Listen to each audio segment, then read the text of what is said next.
Alright, eto na, gumagarahe na, bagong dating sa ating garahe ang Isuzu Crosswind diesel engine, automatic transmission, XUVI top of the line. Kung maselan ka at hindi pumasa pa ito, ewan ko na lang, siguro brand new na yung hanap mo. Bago yung apat na gulong, bagong change oil, nakarehistro, bago yung compressor, bagong palit ng ATF.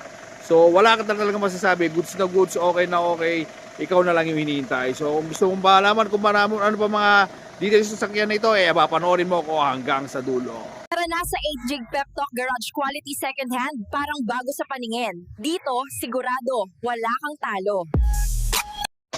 Oy, oy, oy, and what is up guys? Good morning, good afternoon, good evening. Anong oras nyo ako napapanood sa magpalang araw sa ating lahat? And of course, it's me, your car guy. Ayan, 8 Gig Pep Talk. Ayan. 8 Gig Pep Talk, ang ride me safe at ganda. Di bali ng second hand, basta ipanalo ka. Kagagarahe, bagong dating, napakasariwa, nating napakagandang Isuzu Crosswind. Ayan, gaya nga na sinabi ko, pwedeng maselan ito. At kung maselan ka naman ay hindi pa pumasa, ewan ko na lang, siguro brand new na talaga yung hinahanap mo nyo. So eto na, 2003 model, diesel engine, automatic transmission.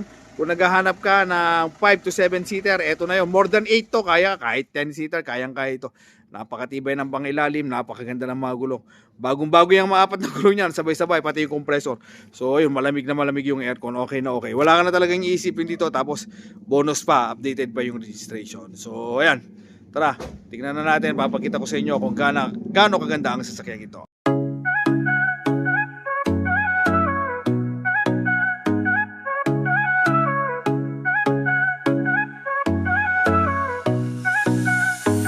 May pangarap kang sasakyan, tara dito na sa 8 Gig Pep Talk. Sigurado walang kaba, quality second hand, parang bago sa tingin. Sa bawat ride mo kami nasa likod din. Di kailangan ng bago, basta maayos, maingat. Kasama mo kami sa bawat hakbang. Mapakalsada o trip sa malayo, dito sigurado wala kang talo. Sa 8 Gig Pep Talk, ang ride may safe at ganda.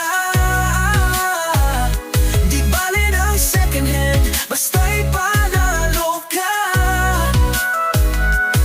May tiwala, may kalidad, garantisado yan. Dito ka na, di ka magsisisi kailanman.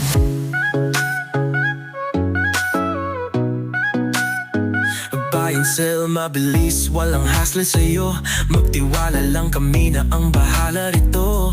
Ang bawat gulong may kasamang kwento. Sa bawat benta at bili, may panibagong biyento. Di kailangan ng bago, basta maayos, maingat. Kasama mo kami sa bawat hakbang. Mapakalsada o trip sa malayo, dito sigurado walang talo. Sa 8 Gig Pep Talk, ang ride may safe at ganda.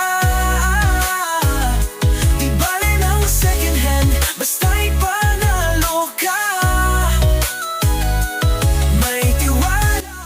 Oh, eto na yung poging-pogi nating Isuzu Crosswind. Ayan, 2003 model, diesel engine, automatic transmission. So ayan, yung mga update niya, upgrade niya, ayan, makikita nyo may gano'n siya ng top load na shark dun sa taas. So napakatibay. Tapos ayan, yung mga rain gutter. Tapos ayan, yung gulong niya apat, pare-parehas yan. Bagong-bago, ilang palang buwan daw nung nabili niya. Hanapin natin yung ano niya, yung ayan, 2024. 32 ng 2024. So ayan, goods na goods pa. Ayan, okay na okay, wala ka talagang masasabi. Tapos yung paint niya, ayan, gloss, kitang-kita nyo naman, glossy pa siya. So goods na goods. Hanapin pa natin tayo yung mga antena. Ayan, dinagdag niya yung mga antena. And then yung mga pag light nito, ayan, working lahat yan. Okay na okay, goods na goods. So ayan, makikita nyo yung labas niya.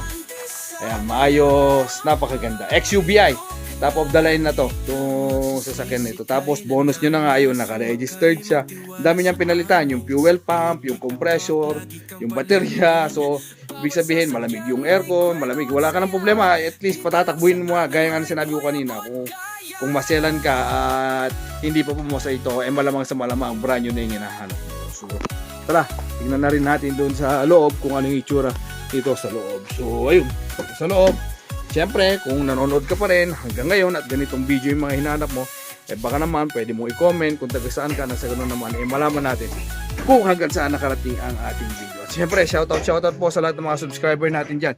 Kung sa mga OFW, kung sa banda po kayo ng mundo, maraming salamat po sa inyong suporta. At syempre, ingat-ingat po kayo lagi, lalo na po yung mga napakasolid nating followers dyan sa parte ng Saudi Arabia. Yan.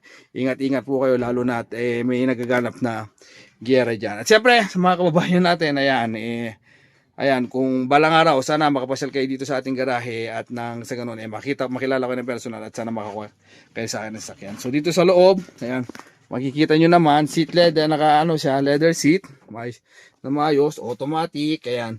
Tapos yung dashboard, buong buo. Okay na okay. Ceiling, yan, malinis na malinis. So, ayan, yung mga concern nyo. Tapos, ayan, ito, meron siyang dinagdag na sandalan ng kamay. Yan. Pero kung gusto niyo ng maraming yan, maraming pasahero, gawin yung 3. Ayan, so bali 3 plus 3 plus 4, 10 seater yan. Pero kung medyo marami-rami kayo, kahit 12 to, 13, kayang-kaya nito. Kung talagang tapos lalong-lalo na, since Isuzu to, talagang kilalang-kilala to sa kilalang-kilala yung pang-ilalim nito na magandang-maganda. So, wala kayong problema sa kalampag o anuman. So, ayan. Yung aircon, malamig. Tapos yung Pioneer niya, ayan. Pioneer USB. Ayan, yun yung mga infotainment niya, USB. Tapos, ayan, additional na dinagdag niya. Ayan, nagdagdag siya ng kasi hindi na gumagana yung niya, yung RPM niya. So, nagpagawa siya, nalagay niya. So, ayan. Dito mo na makikita yung niya. Sensor type na siya, yung RPM niya. So, tignan naman natin sa second row. Ayan. Dito sa second row, ayan, wow, still, yung mga sidings, yung mga pintuan, okay na okay, goods na goods, yan, kasama ng leather seat. Yung leather niya parang, same as yung BX na Revo. Ayun, top of the line din to, may na rin to, may TV na rin siya, pero sa modelo niyang ganito, actually, yung mga naglalagay ng ito, parang ang issue niya talaga, hindi siya talaga nagtatagal. Since 2003 model pa siya, so more than 23 years na siya. So, ayun, probably, kung gusto niyo pag-activate, gumagana pa naman yan, kailangan niyo ng papalit. So, kabilaan niya, may TV yan. So, okay na okay. Tapos, dito naman sa third row, ayan, pwedeng dalawahan, pwedeng tatluhan. So, ayan, gaya na sinabi ko, hindi lang kayang-kaya nito, hindi lang 10, pwede pa kahit 13 or So bali dito kahit tatlo, 6 na, plus 6, 12 na. So sobrang sobrang luwang, sobrang spacious. Pwede rin tong pang hindi lang siya pang pang tao, pang buhat ng mga tao. Pwede rin yan sa mga kung gusto yung pang negosyo, hindi lang siya pang pamilya, pwede rin siya pang negosyo. So all lights working naman, malamig yung aircon since bago yung So ayan, ito po yung sasakyan nyo. Tapos napakagising niya.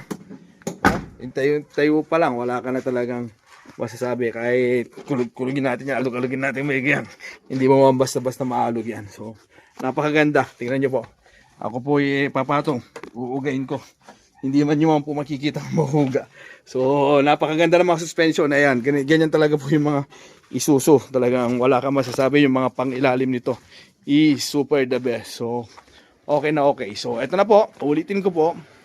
Isuzu Crosswind 2003 model, automatic transmission, diesel engine. Updated yung registration, bago yung 4 na gulong, bago yung fuel pump, bago yung compressor. So malamig yung aircon. Tapos ayun, bonus yung yung nakarehistro pa, may top load, ayan, meron pa siyang rain gutter. Tapos ayun, yung sensor na yung niya, yung speedometer niya. So wala ka na talagang hahanapin pa. Tapos ayan, ito pa pala, hindi pa natin nasabi, bago yung 4 na gulong. So, okay na okay na. Ang price nito is 245k. Very much negotiable. Ayan.